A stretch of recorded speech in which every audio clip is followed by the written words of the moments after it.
Hello everyone, welcome to R K study point 99 YouTube channel. मैं पलक आप सभी का स्वागत करती हूं आपके अपने channel are K study point 99 YouTube channel पर।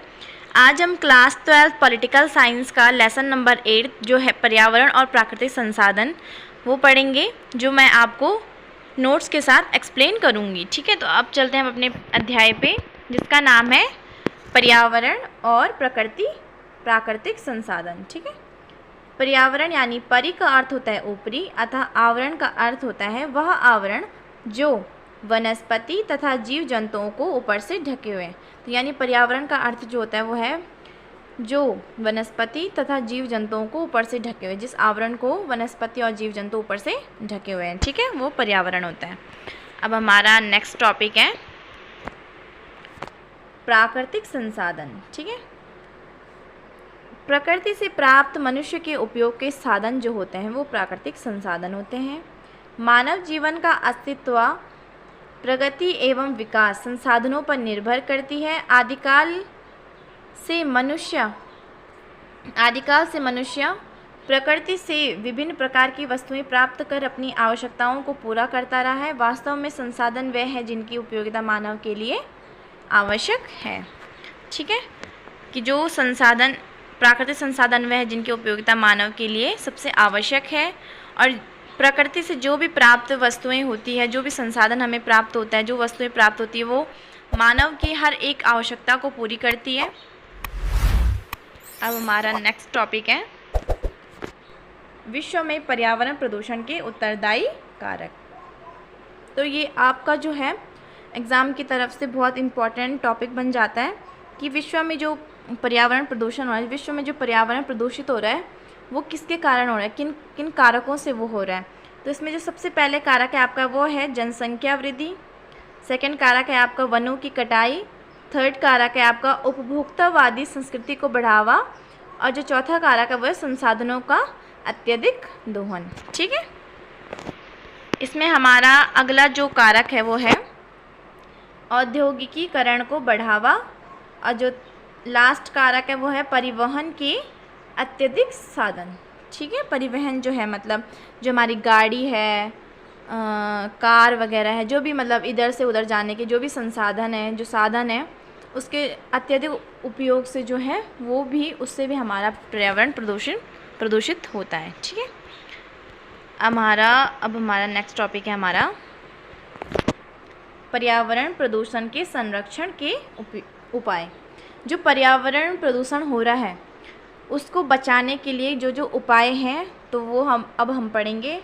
तो सबसे पहला जो उपाय है वह है जनसंख्या नियंत्रण, सेकंड उपाय है वन संरक्षण, थर्ड उपाय है पर्यावरण मित्र तकनीक का प्रयोग, जो चौथा है वो है प्राकृतिक संसाधनों का संतुलित प्रयोग, जो पाँचवा है वह परिवहन के सार्वजनिक साधनों का प्रयोग, जो छठवां है वो जन जागरूकता कार्यक्रम, और जो नंबर 7 है वो है अंतर्राष्ट्रीय सहयोग। ठीक है, तो ये आपके हो जाते हैं पर्यावरण प्रदूषण के संरक्षण के उपाय, जिनसे हम पर्यावरण को दूषित होने से बचा सकते हैं। ठीक है, अब जो पर्यावरण को प्रदूषित ना होने के लिए जो कुछ एक सम्मेलन बनाया गया था, जिस सम्मेलन का नाम था रियो सम्मेलन यानी पृथ्वी सम्मेलन, अर्थ समिट। ठीक है, ये जो सम्मेलन हुआ था वो 1992 में संयुक्त राष्ट्र संघ का पर्यावरण और विकास के मुद्दे पर केंद्रित एक सम्मेलन ब्राज़ील के रियो डी जेनेरियो में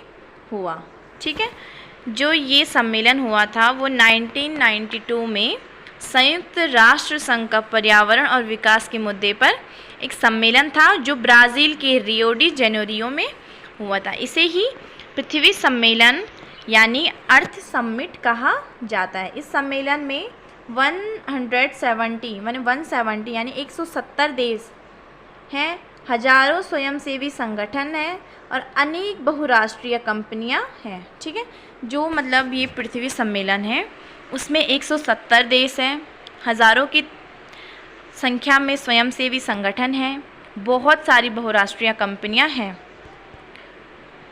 तो मैं आपको बता दूं कि हमारे चैनल पर अगर आप नए आए हो तो हमारे चैनल को सब्सक्राइब कीजिए, बेल आइकन को प्रेस कीजिए ताकि आप सभी को वीडियो के नए नए नोटिफिकेशन मिलते रहें। और क्लास 12 का व्हाट्सएप ग्रुप बनाया गया है, तो अगर जिसको भी वो व्हाट्सएप ग्रुप ज्वाइन करना है तो हम आपको नंबर बता देंगे और हम आपको ग्रुप में ऐड करवा देंगे, ठीक है। तो अब जो हमारा इम्पोर्टेंट टॉपिक है वो है रियो सम्मेलन यानी पृथ्वी सम्मेलन, जो उसकी विशेषता है, महत्व है, अब हम वो पढ़ेंगे, ठीक है। सम्मेलन में यह बात खुलकर सामने आई कि विश्व के धनी और विकसित देश अर्थात उत्तरी गोलार्ध तथा गरीब और विकासशील देश यानी दक्षिणी गोलार्ध पर्यावरण के अलग अलग एजेंडे के पैरोकार हैं, ठीक है। किसके पैरोकार हैं? अलग अलग एजेंडे। उत्तरी देशों की मुख्य चिंता ओजोन परत को नुकसान और ग्लोबल वार्मिंग को लेकर थी, जबकि दक्षिणी देश आर्थिक विकास और पर्यावरण प्रबंधन के आपसी रिश्ते को सुलझाने के लिए चिंतित थे, ठीक है।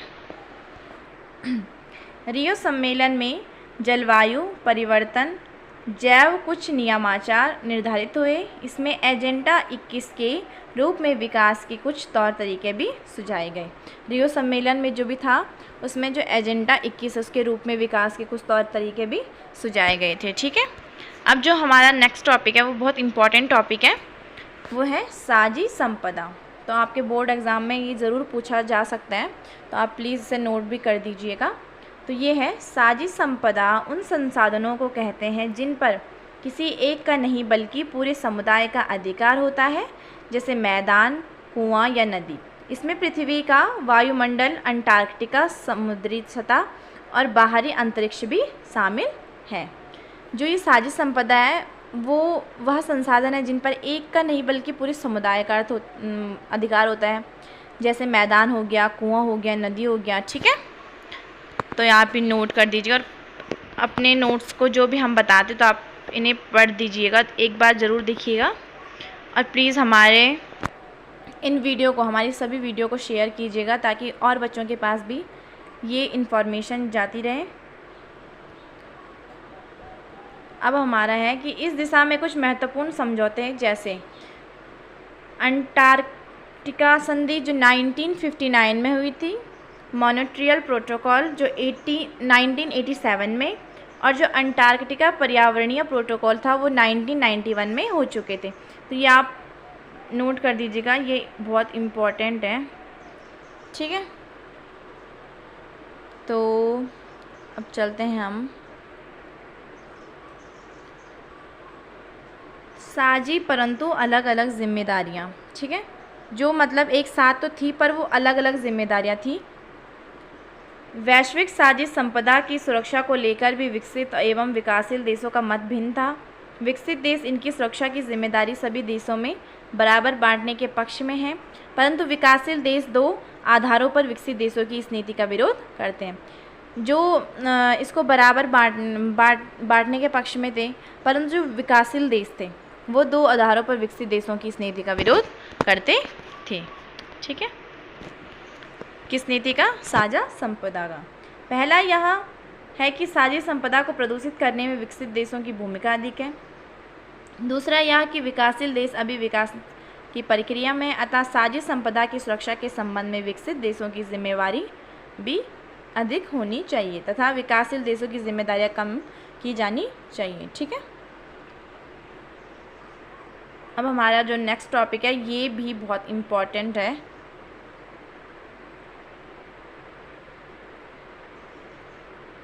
तो ये आप नोट कर दीजिएगा।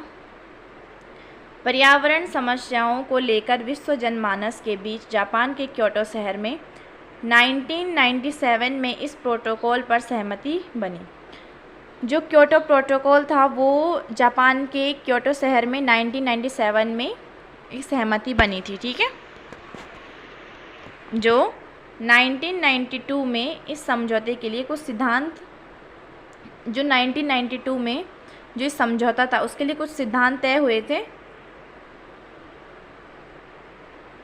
किए गए थे, और सिद्धांत की इस रूपरेखा यानी United Nations framework convention on climate change पर सहमति जताते हुए हस्ताक्षर हुए थे। इसे ही क्योटो प्रोटोकॉल कहा जाता था। किसे क्योटो प्रोटोकॉल कहा जाता था? United Nations framework convention on climate change को। ठीक है, तो ये एक बार आपको पूछ सकते हैं कि क्योटो प्रोटोकॉल को क्या कहा जाता था, कि आपको घुमा फिरा के ये पूछ सकता है कि United nation framework convention on climate change क्या था, ये सहमति किसे जताते हुए हस्ताक्षर हुई थी, ये कब हुई थी, ठीक है, तो किस शहर से हुई थी, तो आप ये प्लीज़ नोट कर दीजिएगा।